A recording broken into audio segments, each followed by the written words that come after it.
हाय students, मी गुणवंत माळी स्वागत करतो तुमचं माझ्या यूट्यूब चॅनलमध्ये. आपण सुरू केली होती MST CET series. MST CET सिरीजच्या चॅप्टर नंबर 4 मध्ये म्हणजेच केमिकल थर्मोडायनामिक्स मध्ये तुमचं पुन्हा एकदा स्वागत. सो आजचा आपला टॉपिक आहे that is nothing but a bond enthalpy आणि हेस लॉ. यावर डिपेंड असलेले एमसीक्यूज आज आपण घेणार आहोत.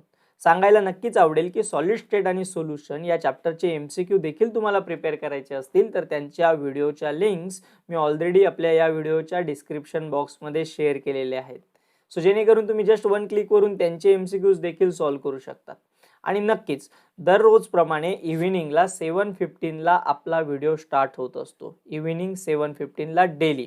सो डेली प्रॅक्टिस करण्यासाठी एव्हरी चॅप्टर, प्रत्येक चॅप्टरमधला प्रत्येक टॉपिक तुम्हाला जर स्टडी करायचा असेल तर एव्हरी इव्हिनिंग 7:15ला व्हिडिओ नक्की बघत चला, जेणेकरून तुमचे डाऊट्स देखील क्लिअर होईल.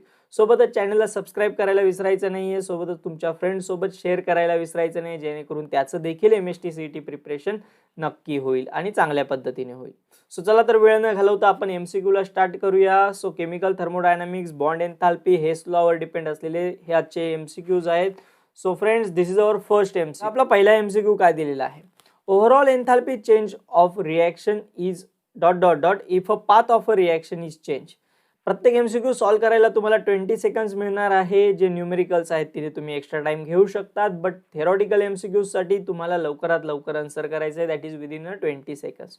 जसे जसे आपली एमएसटी सीईटी एक्झाम जवळ येणार तसं जसं आपण आपल्या क्वेश्चनची संख्या वाढवणार, न्यूमेरिकल्सकडे जाणार, एक्स्ट्रा टॉपिक्स घेणार, नवीन नवीन एमसीक्यूज बघणार आहोत.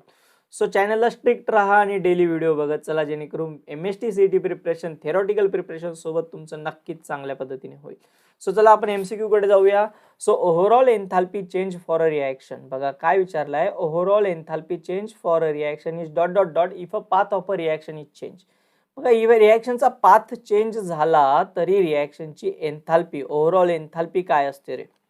It is same, decreases, increases or depend upon path. Your time starts now. आता तुमचा टाइम स्टार्ट झालाय. माझ्या मते हा लॉ हेस लॉ सोबत रिलेटेड होतो की reaction enthalpy it does not depend upon the path वरती डिपेंड करत नाही. One step, series of steps मध्ये रिएक्शन झाली तरी एन्थाल्पीला काय करतं? फास्ट आन्सर करायचा आहे. Same, decreases, depend upon path, पटकन आन्सर करायचा. Your time is up. बघा तुमचा टाइम संपलेला आहे स्टुडंट्स. काय सांगितलं इथे? आय थिंक हा हेस लॉ होता. आय थिंक नाही, हा हेस लॉच होता. तर यामध्ये काय सांगितलं होतं की reaction, the overall enthalpy change for reaction is same when reaction takes place in a one step or a series of step. Reaction एका स्टेपमध्ये झाली, सिरीज ऑफ स्टेप्समध्ये झाली, म्हणजे एका पाथने गेली काय, दुसऱ्या पाथने गेली काय, one and the same. That is overall enthalpy change for a reaction is same. Enthalpy change हा नेहमी कसा असतो रे? सेम असतो. There is no change in enthalpy. Okay, overall enthalpy same असतो. म्हणजे हेसने काय सांगितलं होतं की एक रिएक्शन आहे, समजा ए गिव्ह सी, आणि ही रिएक्शन दोन पाथने होते. That is A plus B form करतो, देन बी हा सी फॉर्म करतो, म्हणजे रिएक्शन दोन स्टेपमध्ये झाली, 1 and 2. मग ही जी ओव्हरऑल रिएक्शनची एन्थाल्पी, समजा ही जी रिएक्शन होती ए गिव्ह सी, यासाठी एन्थाल्पी होती 280. कन्सिडर करूया आपण. आणि या दोघांसाठी जी येणार ती पण किती येणार? 280. दॅट इज फर्स्ट साठी येणार 140 आणि दुसऱ्यासाठी येणार 140. सो दोघांसाठी सेम एन्थाल्पी चेंज येणार. ओके, सो पाथ जरी चेंज झाला तरी ओव्हरऑल एन्थाल्पी चेंज होत नाही. So this is the answer of your MCQ, that is same.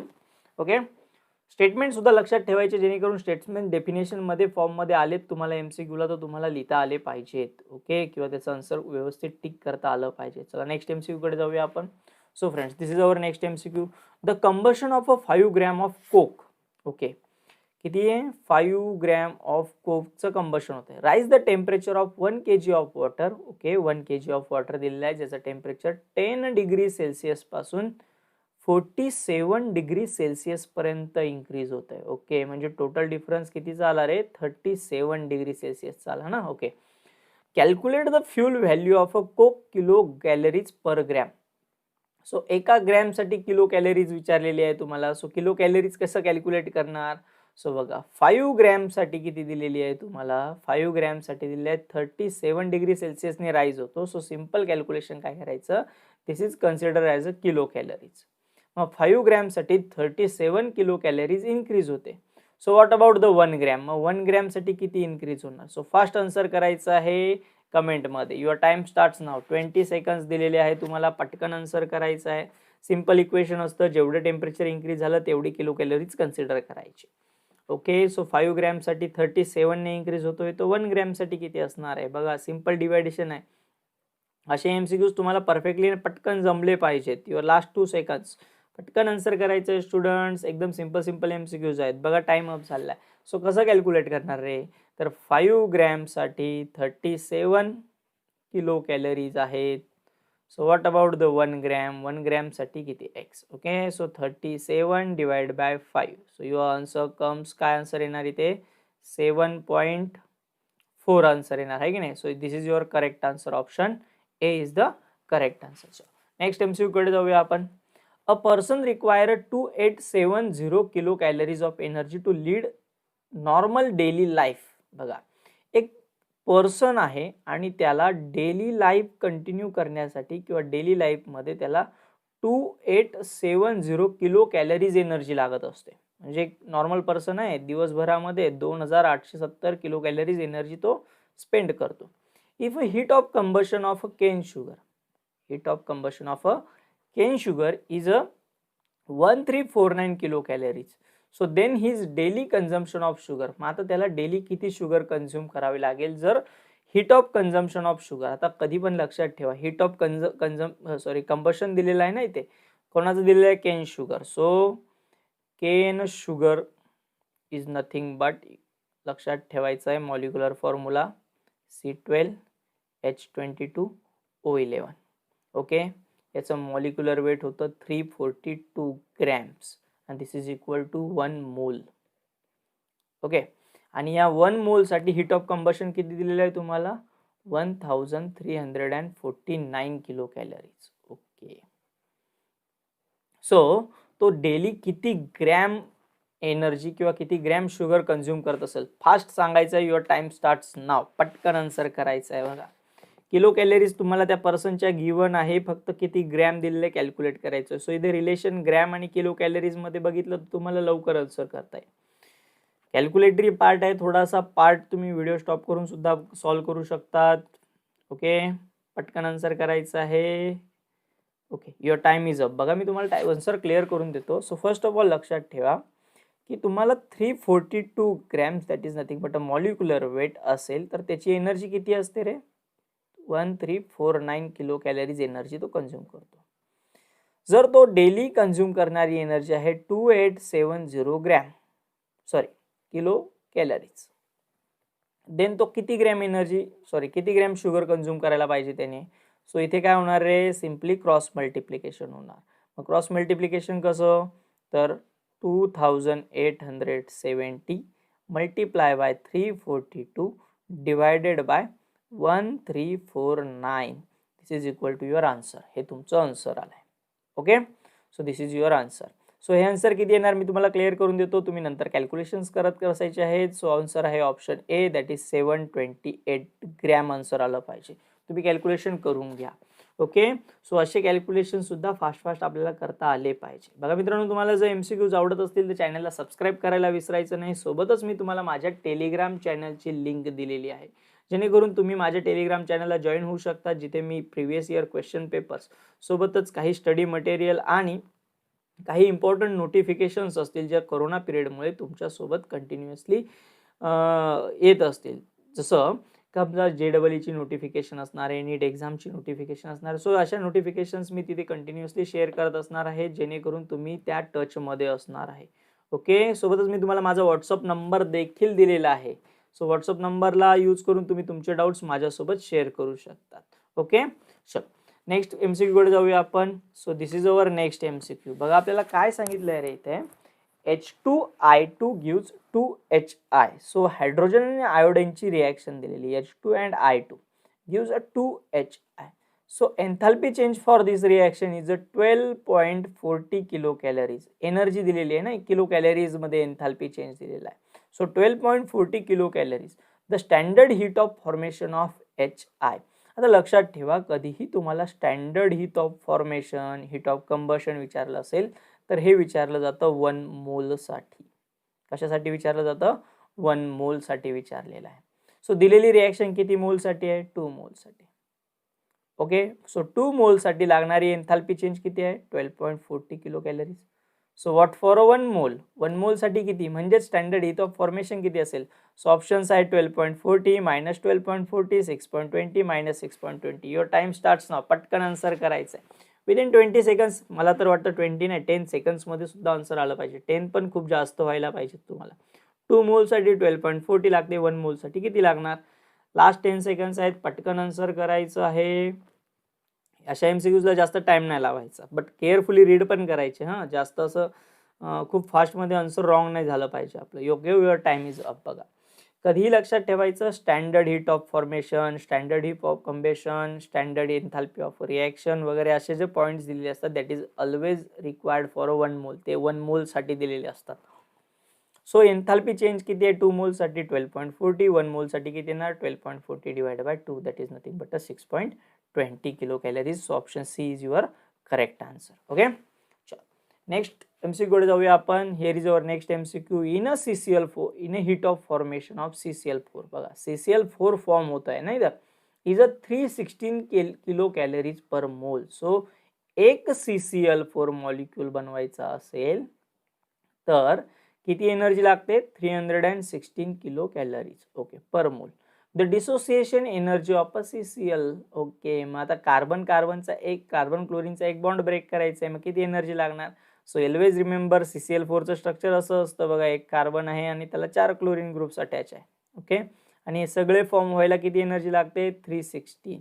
Okay, so तुम्हाला एकाला विचारले, मग एकाला ब्रेक करायला किती एनर्जी लागेल? एकाला ब्रेक करण्यासाठी किती एनर्जी लागेल? 4 बनवण्यासाठी 316 लागते. सो एकाला ब्रेक करण्यासाठी so simply divided by 4. Okay, your time starts now. पटकन आन्सर करायचं आहे. अगदी सोपं बघा, एकदम सिंपल करून सांगितलेलं तुम्हाला. सिम्पली डिवाइड बाय काय करायचं आहे? 4 करायचं आहे. 4 बॉन्ड फॉर्म व्हायला 316 लागते. एक बॉन्ड ब्रेक करायला किती लागेल? Divided by 4.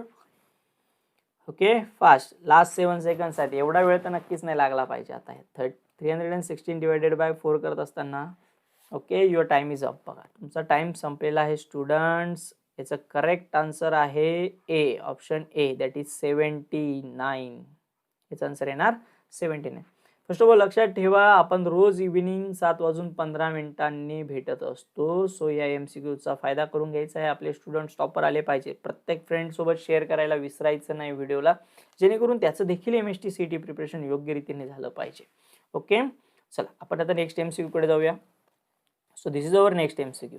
Energy required to dissociate 4 gram of gaseous hydrogen atom into free gases atom. Okay, काय सांगितलेलं आहे इथे?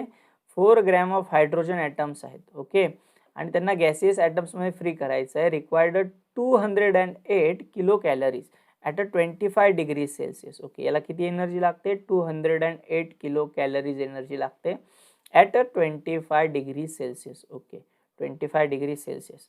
The bond energy of a HH bond will be in kilojoule. So kilojoule मध्ये तुम्हाला विचारलेलं आहे इथे.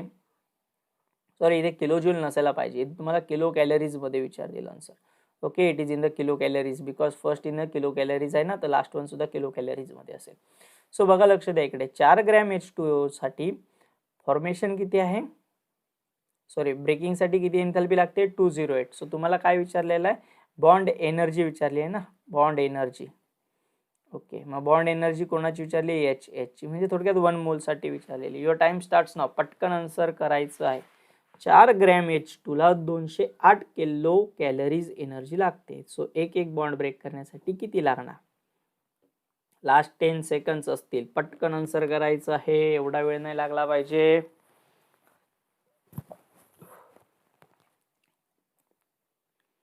Okay, your time is up. बघा, तुमचा टाइम संपलेला आहे स्टुडंट्स.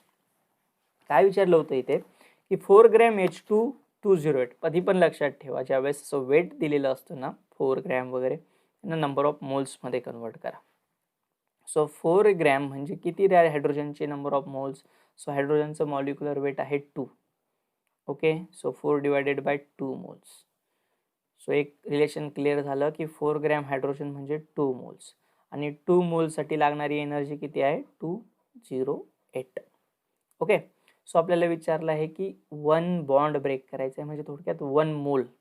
1 मोलसाठी किती एनर्जी लागणार? सो 1 मोलसाठी लागणारी एनर्जी आता तुम्हाला सांगता आली पाहिजे. 208 आहे की नाही, इज फॉर 1. सो 2 साठी किती लागणार? डिवाइड बाय 2 होणार तो, that is 104. So your correct answer is option A, 104 is the correct answer. Okay. So student, this is our next MCQ. काय सांगितलंय बघा या MCQ मध्ये की list the bond dissociation energy. बघा लिस्ट दिलेली आहे खाली बॉन्ड डिसोसिएशन एनर्जीची for a single covalent bond form between a carbon and atom C A B D and E. Which of atom has a smallest size is 289, 300, 211 and 413 respectively. Okay. बघा MCQ कसं सांगितलंय त्यांनी की तुम्हाला carbon आणि हे जे ॲटम्स आहेत त्यांच्यामध्ये एक बॉन्ड फॉर्म झालेला आहे, that is carbon and atom A, carbon and atom B, carbon and atom D, carbon and atom E. So each atom मध्ये बॉन्ड एन्थॅल्पी दिली आहे. सो फर्स्ट साठी दिली आहे 289, सेकंड साठी दिलेली आहे 300, नेक्स्ट साठी दिलेली आहे that is 211 and the last one साठी दिली आहे 413. आणि काय विचारलेलं, which atom having a smallest size. So या A, B and D and E मध्ये स्मॉलेस्ट साईज कोणाची असं विचारलेलं आहे तुम्हाला. ओके. बघा मी तुम्हाला टाइम देतो, तुम्हाला आन्सर देता आलं तर कमेंटमध्ये पटकन आन्सर करा, नाहीतर मी कन्सेप्ट एक्सप्लेन केल्यानंतर तुम्ही व्हिडिओच्या एंडला मला कमेंट सेक्शनमध्ये आन्सर करू शकतात. ओके. युअर टाइम स्टार्ट ना. लाईव्ह चॅट्समध्ये तुम्हाला आन्सर करायचं असेल तर पटकन आन्सर करू शकता स्टुडंट्स. लास्ट 10 सेकंड्स, पटकन आन्सर करायचा आहे. बघा क्वेश्चन अगदी सोपा आहे, हा एवढा सोपा क्वेश्चन आहे की ॲक्च्युली कन्सेप्ट एक्सप्लेन करायची गरज नाही आहे, एकदम फास्ट आन्सर करता येऊ शकतं. बघा काय सांगितलेलं, टाइम अप झालेला आहे. बघा काय सांगितलेलं आहे तुम्हाला इथे की इथे दिलेलं आहे C आणि A मधला बॉन्ड ना.